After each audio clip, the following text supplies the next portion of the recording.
Hi, அனைவருக்கும் வணக்கம். Torch light நேயர்கள் அனைவருக்கும் இனிய தமிழ் புத்தாண்டு நல்வாழ்த்துக்கள். இது டார்ச் லைட்டின் சினிமா லைட் 1989 1989 இதே தமிழ் புத்தாண்டு அன்னைக்கு தான் கமல்ஹாசன் அண்ட் கமல் நடித்த அபூர்வ சகோதரர்கள் படம் ரிலீஸ் ஆச்சு. அது ஏன் கமல்ஹாசன் அண்ட் கமல் அப்படின்னு சொன்னா டைட்டில்லே அப்படித்தான் போடுவாங்க, கமல்ஹாசன் அண்ட் கமல். அதாவது ஒரு கமல் குள்ளமா நடிச்சிருக்காரு இல்லையா, அதை குறிக்கிறதுக்காக ஒரு கமல்ஹாசன் இன்னொரு பாதி கமல்ஹாசன் அப்படின்னு குறிக்கிற மாதிரி தான் டைட்டில் போடுவாங்க. இந்த அபூர்வ சகோதரர்கள் படம் வந்து தமிழ் சினிமாவையே இல்ல இந்திய சினிமாவையே இல்ல ஹாலிவுட் சினிமாவையே திரும்பி பார்க்க வைத்த ஒரு படம். அந்த படம் அதுவரை தமிழ் சினிமாக்கள் செய்திருந்த சாதனைகள் பலவற்றை முறியடித்தது. அதுபோக அவைகள் செய்யாத சாதனைகளையும் செய்தது. ஸோ அந்த படம் ரிலீஸ் ஆகி இன்னையோட 32 வருடங்கள் ஆயிடுச்சு. ஆனால் இன்னமும் அந்த படம் செய்த சில சாதனைகளை இன்று வரை எந்த தமிழ் சினிமாவும் முறியடிக்கவில்லை. சரி, இப்போ இது செய்த சாதனைகள் எல்லாம் பார்க்கறதுக்கு முன்னாடி இந்த படம் உருவாகிறதுக்கு ஒரு பெரிய கதை இருந்திருக்கு. உருவாகிறதுக்கு முன்னாடியும் மிகப்பெரிய கதை இருந்திருக்குது. ஸோ அதை பற்றி முதல்ல பார்க்கலாம். கமல்ஹாசன் அவர்கள் புன்னகை மன்னன் படத்தில் ஒரு சின்ன பொண்ணோட அழுகை நிப்பாட்டுறதுக்காக என்ன பண்ணுவார், குள்ளமாகி காட்டுவார். ஒரு மேஜிக் மாதிரி பண்ணிட்டு இருப்பார்.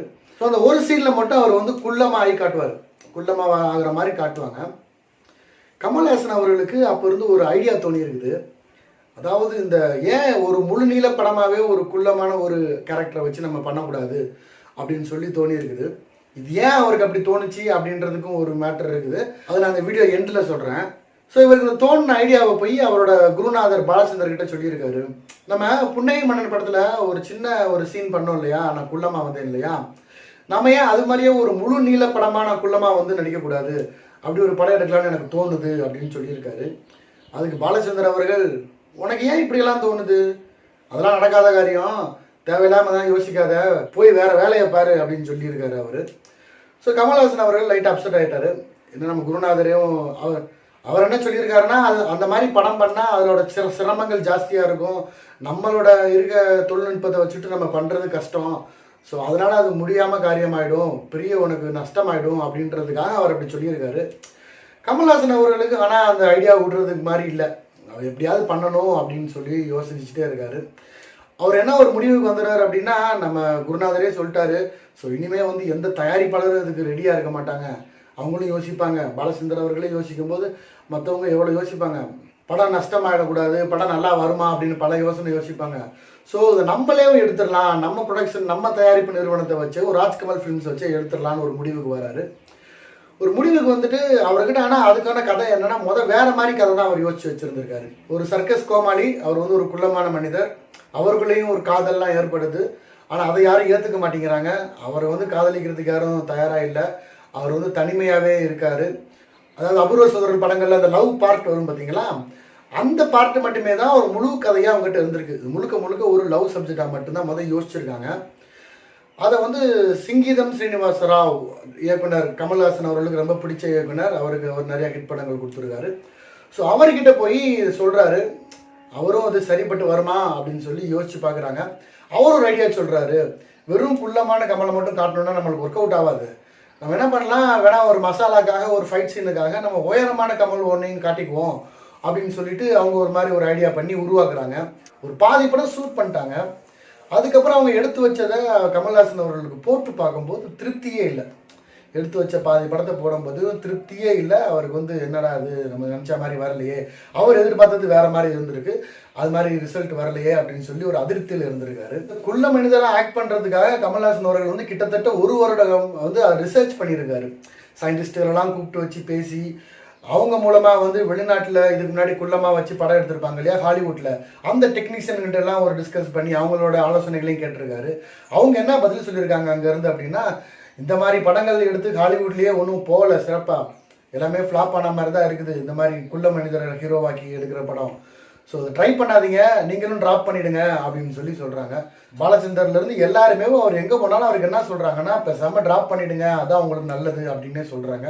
ஆனால் கமல்ஹாசன் அவர்கள் அதை விடுற மாதிரி இல்லை. அடுத்து எழுத்தாளர் பஞ்சு அருணாச்சலம் கிட்ட போகிறாங்க. அவர்கிட்ட இவங்க எடுத்து வச்சு அந்த பாதி படத்தை போட்டு காட்டுறாங்க. அவர் அந்த படத்தை பார்த்துட்டு, அற்புதமாக இருக்குதுயா, ஆனால் வந்து இந்த குள்ள கமல் தான் ஹீரோ, நீங்கள் அதை விட்டுட்டு அவரை சைடு ரோல் மாதிரி போட்டு எடுத்தால் எப்படி இருக்கும் அப்படின்னு சொல்லிட்டு அவர் ஒரு ஐடியா சொல்கிறாரு. கதை என்னையா கதை, சும்மா அப்பாவை கொண்டான் பள்ளி வாங்குற மாதிரி போட்டுக்கோ, இந்த மாதிரி பண்ணிக்கோ அப்படின்னு சொல்லி ஒரு சாதாரண கமர்ஷியல் கதையை தான் அந்த கதையை எடுத்துட்டு வந்து, நீ ஆனால் ஹீரோவை காட்ட வேண்டியது இந்த அப்பு கமலை தான். அவரை ஹீரோவை காட்டி அவரை முதன்மைப்படுத்தி எடு, படம் சூப்பராக வரும்னு சொல்லி அவர் ஒரு ஐடியா கொடுக்குறாரு. பஞ்சு அருணாச்சலம் அவர்கள் கொடுத்த ஐடியா படி அப்பு ஹீரோவை முன்னிலைப்படுத்தி அவரை ஹீரோவாக்கி ஒரு கதை ஃபுல் ஸ்கிரிப்டும் ரெடி ஆகி நிற்கிது. இப்போ என்னன்னா, எழுதி முடிச்சிட்டோம், நல்லா தான் இருக்குது. இதை வந்து படமாக மாற்றும் போது, படமாக எடுக்கும்போது ஒர்க் அவுட் ஆகுமா அப்படின்ற சந்தேகம் இயக்குனருக்கு வந்து ரொம்ப பெரிய சந்தேகம். ஸோ அவர் என்ன பண்ணுறாரு, சரி ட்ரை பண்ணி எடுத்து பார்ப்போம் அப்படின்னு சொல்லிட்டு கமல்ஹாசன் அவர்களை வச்சு மொதல் 2-3 சீன்ஸ் எடுக்கிறாங்க. அதுக்கப்புறம் வந்து இயக்குனருக்கு வந்து அதை ஈஸியாக எடுக்கிற மாதிரி அவர் கற்றுக்கிறாரு. என்ன ஒரு விஷயம் அப்படின்னா, இயக்குனருக்கு வந்து படத்தோட தயாரிப்பாளர் கமல்ஹாசன் அவரே கூலாக இருக்காரு, நமக்கு என்ன அப்படின்னு சொல்லிட்டு அவர் இறங்கிடுறாரு தைரியமாக களத்தில். அந்த டைம்ல எப்படியா அவர் இப்படி நடிச்சாரு அப்படின்ற கேள்வி ரொம்ப நாளா இருந்தது. அதுக்கு பதிலும் தெரியாமலேயும் மக்கள் இருந்துட்டே இருந்தாங்க. இது பேசப்பட்டுட்டே இருந்தது. அதாவது இது கமல்ஹாசன் அவர்கள் மட்டும் சாத்தியம் கிடையாது.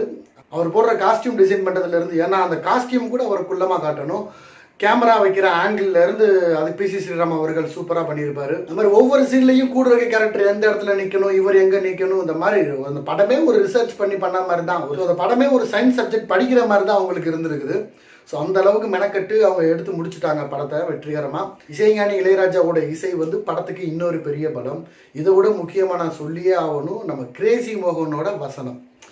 ஏன்னா அந்த கிரேசி மோகன் அவர்கள் மட்டும், அவரோட வசனம் மட்டும் இல்லைன்னா இந்த படம் வந்து ஒரு சீரியஸான படமாக போயிருக்கும். ஏன்னா கதை அந்த மாதிரி கதை, பழி வாங்குற கதை இல்லையா. சரி, படம் ரிலீஸ் ஆயிடுச்சு.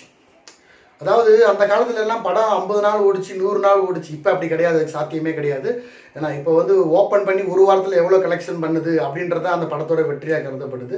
அந்த காலத்துலலாம் வந்து எவ்வளோ நாள் ஓடுதுன்றதை வச்சு அவங்க கணிச்சிருவாங்க, அது சக்ஸஸ் படமா என்னன்னு அப்படி தான் அவங்க பார்ப்பாங்க.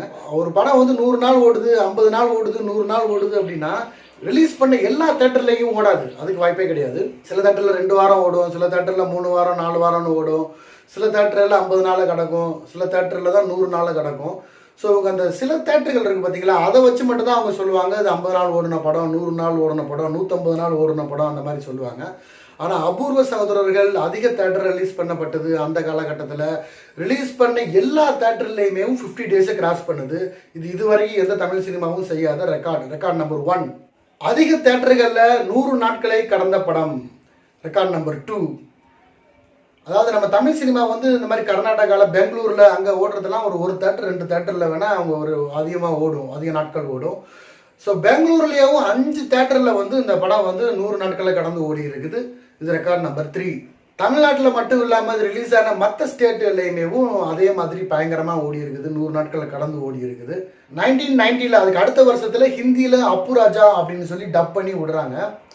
அங்கே பார்த்தீங்கன்னா வெள்ளி விழா கொண்டாடுது இந்த படம். பாலிவுட்டில் இதுவரையும் எந்த டப் பண்ண தமிழ் படமும் ஓடாத அளவுக்கு அபூர்வ சகோதரர்கள் ஓடுது அப்பு ராஜா அப்படின்ற பேரில். ஸோ அங்கேயும் வெள்ளி விழா கொண்டாடுறாங்க இந்த படத்துக்காக. இது ரெக்கார்ட் நம்பர் 4. இதெல்லாம் போக இந்த படத்துக்கு 2 கோடி டிக்கெட் விற்பனை ஆயிருக்குது. இதுதான் தமிழ்நாட்டில் அது வரைக்கும் வந்த படங்களில் அதிகபட்சமாக விற்கப்பட்ட டிக்கெட். அது மட்டும் இல்லை, இப்போ வரைக்கும் அந்த சாதனை யாரும் முறியடிக்கல. அது 2 கோடி டிக்கெட். நீங்கள் யோசிச்சு பாருங்க, இன்னைக்கு தியேட்டர்ஸ் அதிகமாக இருக்குது. அன்னைக்கு இருந்த காலகட்டத்தில் 30 வருடங்களுக்கு முன்னாடி தியேட்டர்களும் கம்மியாக தான் இருந்திருக்கும். அங்கே 2 கோடி டிக்கெட் ஓடி இருக்கு அப்படின்னா எந்த ஓட்டம் ஓடி இருக்குன்னு நீங்களே கெஸ் பண்ணி பாருங்க, யோசிச்சு பாருங்க. ஸோ அப்போ எந்த அளவுக்கு தாறுமாற ஓடி இருக்கு இல்லையா படம். இது ரெக்கார்ட் நம்பர் 5. அதாவது எல்லாரும் வேணாம் ட்ராப் பண்ணிடுங்க அப்படின்னு ஒரு சொன்ன படத்தை துணிஞ்சு இந்த படத்தை எடுத்திருக்காரு. அவர் எடுத்ததுக்கு வந்து பாருங்க, தாறுமாறான ஒரு இண்டஸ்ட்ரியல் ஹிட்டு, ஒரு மாபெரும் இண்டஸ்ட்ரியல் ஹிட்டு. அதுக்கு முன்னாடி இண்டஸ்ட்ரியல் ஹிட் கொடுத்த படம் சகலகலா வல்லவன், அதுவும் இவரோட படம் தான். ஸோ சகலகலா வல்லவனோட ரெக்கார்டை வந்து எந்த படங்களும் பிரேக் பண்ணலை, மற்ற எந்த நடிகர்களும் பிரேக் பண்ணலை. அதையும் இவரே தான் பிரேக் பண்ணுறாரு. இவர் வச்ச ரெக்கார்டை இவரே பிரேக் பண்ணுறாரு. கமர்ஷியலாக மட்டும்தான் ரெக்கார்ட் படைச்சிருக்கா அப்படின்னு பார்த்தா அதை இல்லை. அபூர்வ சகோதரர்கள் படம் வந்து 3 ஸ்டேட் அவார்ட்ஸ் வாங்கியிருக்குது. கமல்ஹாசன் அவர்களுக்கு ஃபிலிம்ஃபேர் அவார்டும் கிடைச்சிருக்குது. ஸோ அவார்டும் வாங்கிருச்சு அந்த படம். அதாவது எல்லாமே பெர்ஃபெக்டாக அமைஞ்சு வருது அப்படின்னு சொல்லுவாங்க பார்த்தீங்களா, அது இந்த மாதிரி இந்த படத்துக்கு வந்து நல்லா அமைஞ்சிருக்குது. அதில் வர காதல் காட்சிகளும் சரி, காதல் தோல்வி காட்சிகளும் சரி, எத்தனையோ லவ் பிரேக்கப் சீன்ஸ் நம்ம தமிழ் சினிமாவில் பார்த்துருப்போம். ஆனால் இந்த அப்புவோட பிரேக்கப் சீனை பார்க்கும்போது நம்மளுக்கே கண்ணெலாம் தண்ணி வரும், அவ்வளோ தூரம் அழுக வரும்.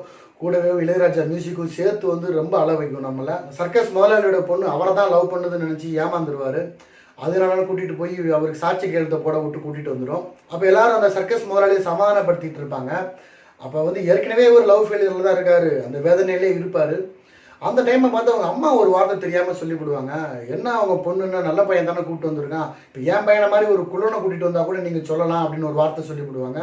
ஸோ அவங்க அம்மா வாயாலேயே அந்த மாதிரி வந்துடுச்சே அப்படின்னு சொல்லி ரொம்ப ஹர்ட் ஆகிடுவார். அந்த சீனில் அவர் நடிப்பை பார்த்தீங்கன்னு வச்சுக்கோங்களேன், அது அவர் முகத்திலேயே எல்லாமே தெரியும். அவர் டயலாகே பேச தேவையில்லை, எதுவுமே பேச தேவையில்லை, வெறும் அந்த முகத்தை பார்த்தாலே நம்மளால் அந்த முழு வலியை நம்மளால் உணர முடியும். அந்த லெவலுக்கு அவர் நடிப்பை கொடுத்துருப்பாரு. நடிப்பு அரக்கன் கமல்ஹாசன் அவர்கள் அப்படின்றத நிரூபிச்சிருப்பாரு. இந்த அபூர்வ சகோதரர்கள் படம் வந்ததுக்கு அப்புறம் தான் கமல்ஹாசன் அவர்களால் எப்பேற்பட்ட படத்தை வேணா பண்ண முடியும், என்ன மாதிரி சினிமா வேணா பண்ண முடியும் அப்படின்னு மக்களுக்கு தெரிய ஆரம்பிச்சது. சொன்னேன், எனக்கு தெரிஞ்சு அபூர்வ சகோதரர்கள் பண்ண ரெக்கார்டெல்லாம் நான் சொல்லிட்டேன். எனக்கு தெரியாமல் ஏதாவது ரெக்கார்ட்ஸ் இருந்ததுன்னா நீங்கள் கமெண்ட் பாக்ஸில் கமெண்ட் பண்ணுங்கள். இந்த படத்தை பற்றி இன்னும் எதுனா தகவல் உங்களுக்கு தெரிஞ்சதுன்னா அதை ஷேர் பண்ணுங்கள். வீடியோ ஆரம்பிக்கும் போது ஒன்று சொன்னேன் இல்லையா, கமல்ஹாசன் அவர்களுக்கு ஏன் இந்த ஐடியா தோணுச்சு அப்படின்னு சொல்லிட்டு. ஆரம்ப காலத்தில் கமல்ஹாசன் அவர்கள் அவர் ஹீரோவுக்கு தகுந்த உயரம் இல்லை. ஏன்னா கமல் சார் பார்த்தீங்கன்னா ஒரு மீடியம் ஹைட் தான். அவர் ஹீரோவுக்கு தகுந்த உயரம் இல்லை. அதுவும் பாலிவுட்லாம் நடிக்க போகும்போது அந்த மாதிரி விமர்சனம் ரொம்ப வந்தது.